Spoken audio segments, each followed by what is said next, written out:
ఎంగిలి పడని పువ్వులు తంగేడు పువ్వులు.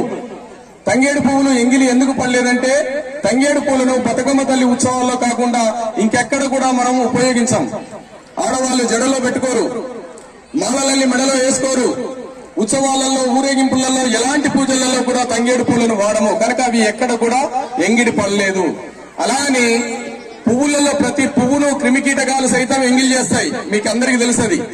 ఏ పువ్వునైనా తుమ్మెదలో తూనీగలో ఏవో ఒకటి వాలి అందులో ఉన్నటువంటి మకరందాన్ని తీసుకుంటాయి. మరి అప్పుడు ఎంగిలి పడ్డట్టు అవుతుంది కదా.